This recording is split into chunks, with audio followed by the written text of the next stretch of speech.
बहुत ही किस्मत वाली हूँ मैं, जो दो बेटे मिले राम लक्ष्मण की तरह, साथ ही बड़ी बहू बिल्कुल सीता। पूरा घर बहू ने कितने प्यार से संभाला है। माँ, उसने तो बस आपकी परंपरा को आगे बढ़ाया है। घर तो आपने ही अपनी मेहनत और जिम्मेदारियों को संभालते हुए यहाँ तक पहुँचाया है। तभी बड़ी बहू आ जाती है, हाथ में प्रसाद और सर पर पल्ला। वो सास के पैर छूती है। माँ जी, प्रसाद ले लीजिए। और आप यहीं खड़े हैं, पता है ना रोहन के लिए लड़की देखने जाना है। आप जाकर सामान ले आइए। माँ जी, आपकी साड़ी निकाल दी है, वही पहनना। और रोहन कहाँ है? रोहन घर का छोटा बेटा और सबका लाडला भी। शहजादे कमरे में सो रहे होते हैं। भाभी की आवाज़ सुनकर रोहन उठकर वॉशरूम चला जाता है। भाभी पूरा कमरा देख लेती है, लेकिन रोहन नहीं दिखता। तो बड़ी बहू रीना परेशान हो जाती है। माँ जी, कहीं नहीं है रोहन। मुझे तो बहुत चिंता हो रही है। बिना कुछ खाए निकला ये लड़का। हे भगवान, कुछ बताता भी नहीं है। आए सामने बताती हूँ मैं, ना पकड़कर कान मरोड़े तो पता चलेगा। तभी रोहन धीरे से निकलकर माँ के पीछे छुप जाता है। माँ हंसने लगती है। देख बहू, ये रहा तेरा रोहन, मार पकड़कर। क्या है माँ, तू भी ना। भाभी सॉरी, रियली सॉरी, मैं अब भी तैयार हो जाता हूँ। ये हुई ना बात। पर रोहन, पहले कुछ खा लो और जल्दी उठने की आदत डालो। कल को बीवी आ जाएगी तो हमें ही ताने देगी ना कि तुम्हें कुछ सिखाया ही नहीं। रोहन भाभी के पास जाता है। ऐसे कैसे ताने देगी? मेरी माँ, मेरी भाभी, आप दोनों मेरे लिए क्या हो, ये तो आप लोग जानते ही नहीं हो। भाभी आपके जैसे ही लाना मेरी बीवी, बस। हाँ। मैं भी भगवान से यही मांगती हूँ कि बड़ी बहू की परछाई ही छोटी बहू में हो। पूरा घर एक खुशहाल परिवार था। सबको एक दूसरे की कद्र और प्यार था। तभी ससुर जी आ जाते हैं।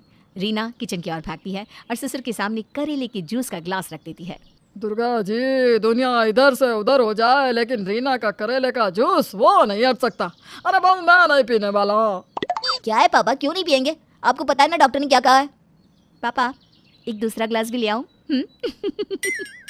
देखिए तो बहू कितनी मेहनत से बनाती है, और एक आप है कि ससुर की सेहत ठीक नहीं रहती थी, जिसका ख्याल पूरा घर करता है। बहू है तो कम से कम पी रहे हो, हम लोग की तो तुम सुनो भी ना। अब जल्दी से तैयार हो जाओ, रोहन के लिए लड़की देखने जाना है। हाँ हाँ, जैसे तुम सारे तो तैयार ही हो। अरे बहू, जल्दी से कुछ मिठाई खिला दो देवर के लिए, देवरानी जो देखने जा रही हो। पापा, आप ना कोई मौका नहीं छोड़ते मीठा खाने का। पता है ना डॉक्टर ने मना किया है। अब सब तैयार हो जाओ ना जल्दी से। बहू अपनी प्यारी सी छोटी बेटी विनी को तैयार करती है और सारा घर चल देता है रोहन के लिए लड़की देखने। लड़की वालों के घर पहुंचकर वे सारे बैठ जाते हैं। हमारी लिल्ली तो बहुत पढ़ी लिखी है। वो क्या है ना, पढ़ने का शौक है उसे। पूरे बीए तक पढ़ाई की है, वो भी अंग्रेजी मीडियम से। वैसे हमारी बहू भी ना डॉक्टर है, MBBS की है, लेकिन प्रैक्टिस घर से ही करती है। वही छोटा सा क्लिनिक है। वैसे मैं तो सिर्फ शौक के लिए काम करती हूँ। वो क्या है ना, घर में ही इतना मन लग जाता है कि मन ही नहीं करता कि कोई और काम करूँ। तभी लिल्ली आ जाती है। ये है हमारी बेटी लिल्ली, बहुत ही खुले विचारों की है, एडजस्टमेंट करने में माहिर। और अगर हम लोगों के घर कोई बारात भी क्यों ना आ जाए, पूरी बारात का खाना अकेले ही बना लेती है हमारी बेटी। क्यों? हाँ जी हाँ, हमने तो पूरे संस्कार दिए हैं। लिल्ली को देखकर रोहन खुश हो जाता है। वो बहुत सुंदर थी। लिल्ली को भी रोहन पसंद होता है। रीना दोनों की नज़रें पहचान लेती है। लग रहा है लिल्ली को भी हमारे रोहन जी पसंद आ गए हैं। क्या लिल्ली? लिल्ली आंखें नीचे करके शर्मा जाती है। लग रहा है मैं पसंद नहीं आया भाभी। अरे नहीं नहीं, ऐसी बात नहीं है, मैंने तो कुछ भी नहीं कहा।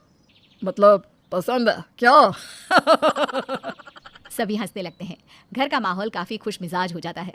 वो एक बात पूछनी थी, क्या आप लोग भी रोहन के साथ ही रहते हैं? यानी मेरा मतलब है कि शादी के बाद लिल्ली को सबके साथ रहना होगा हैं? वो क्या है ना, इतना बड़ा परिवार उसने कभी देखा नहीं है, तो शायद। अगर नहीं है तो देखना पड़ेगा। मुझसे शादी करनी है तो, क्योंकि मैं तो परिवार के बिना रह ही नहीं सकता। आप खामखा ही परेशान हो रही हैं।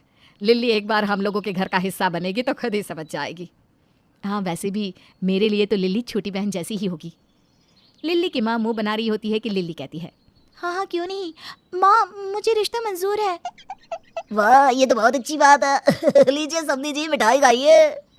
लिल्ली के पिता रोहन के पिता को जैसे ही मिठाई खिलाने जाते हैं, वो रीना की ओर देखने लगते हैं। अरे बहू, आज तो इजाज़त दे दे, बेटे की शादी तय कर रहे हैं। वो क्या है ना, डॉक्टर ने मना किया है मीठा खाने से, लेकिन ये है कि सिर्फ बहू से डरते हैं। ठीक है पापा जी, आज एक छोटी सी मिठाई आप खा ही सकते हैं। माहौल खूब अच्छा था। सबको लिल्ली पसंद होती है। लेकिन न जाने क्यों लिल्ली की माँ का मुंह बना ही रहता है। सभी शादी तय करके चले जाते हैं और फिर सबके जाने के बाद उफ, ये कुर्ता पजामा, माँ जींस देना मेरी। हे भगवान, ये नाटक नहीं होता मुझसे। कैसा नाटक बेटा?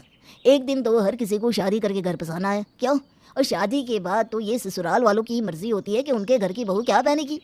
अरे रहने दीजिए, पागल मत समझिए। वो लोग तो सोच रहे थे कि सब मिलकर हम लोगों को पागल बना रहे हैं। अरे क्यों पहनेगी उनकी मर्जी से, हैं? हमारी मर्जी से पहनेगी वो। और तू रे लिल्लिया, क्यों हाँ कर दी उस शादी के लिए? लड़के क्या मर गए थे सारे जो इतने बड़े खानदान में शादी के लिए हाँ करती? अब पिसना घुन की तरह सारी जिंदगी। अरे माँ, मैंने तो लड़के को हाँ की है, पूरे खानदान को नहीं। बेटा लड़के ने साफ कहा है कि वो अपने परिवार के बिना नहीं रह सकता। हाँ, तो आप ही तो नहीं रह सकते थे ना, माँ के साथ अलग हो गए ना। ज्यादा ना सिखाइए पापा। हाँ वैसे ये भी सही है, शादी कर ले फिर 1-2 महीने में अलग हो जाना। ठीक है बेटा, ठीक है। पिता को ये सब ठीक नहीं लगता। उसे वो दिन याद आ जाता है जब उसे मजबूरी में माँ को छोड़ना पड़ा था, क्योंकि लिल्ली की माँ को अपनी सास के साथ नहीं रहना था। फिर तो ये शादी नहीं होगी। माँ से दूर रहने का जो दर्द मैंने और मेरी माँ ने झेला है, मैं नहीं चाहता कि कोई और उस दर्द से गुजरे। देखिए जी, बेटी को रोहन पसंद है और वो उसी से शादी करने की जिद कर रही है। बेटी की खुशियों की चिंता नहीं है, पर अपनी माँ का दर्द ऐसे उबल रहा है जैसे अंडे। पापा फ्री में इमोशनल मत होना। ओह माँ, रोहन का फोन आया, मैं चली बात करने। बेटी के चेहरे पर रोहन की कॉल की खुशी देखकर पिता भी शांत हो जाते हैं। वो बीवी को समझाते हैं कि वो लिल्ली को ससुराल वालों के साथ रहने की सलाह दे, लेकिन लिल्ली कहाँ मानने वाली थी। वो तो बस बड़ा घर, अमीर लड़का, यही सपने में खोई रहती थी। फिर वो दिन भी आ जाता है जब लिल्ली की शादी रोहन से हो जाती है। शादी के बाद कैसा लगा तुमको मेरा घर? बहुत आलीशान। यार, इतना बड़ा घर बनाने की क्या जरूरत थी? वो क्या है ना, भले हम सब साथ में रहते हैं, लेकिन सबका अपना स्पेस होना भी ज़रूरी है। पापा ने इसलिए ये घर इतना बड़ा बनाया है। लिल्ली मन ही मन मुस्कुराती है। लेकिन कितनी देर, किसको अपना स्पेस मिलेगा? पता है, माँ को तो तुम पसंद ही नहीं थे, क्योंकि तुम्हारे घर में इतने सारे लोग जो रहते हैं। हाँ पता था, मुझे उनका चेहरा देखकर ही समझ में आ गया था। लेकिन अब जब तुम हम सब लोगों के साथ रहोगी तो तुम्हें भी इस घर से और घर वालों से प्यार हो जाएगा, देख लेना। रोहन की बात लिल्ली सुन तो लेती है, लेकिन लिल्ली क्या रोहन के घर को अपना घर मान पाएगी? जानने के लिए देखिए हरा भरा ससुराल का अगला एपिसोड।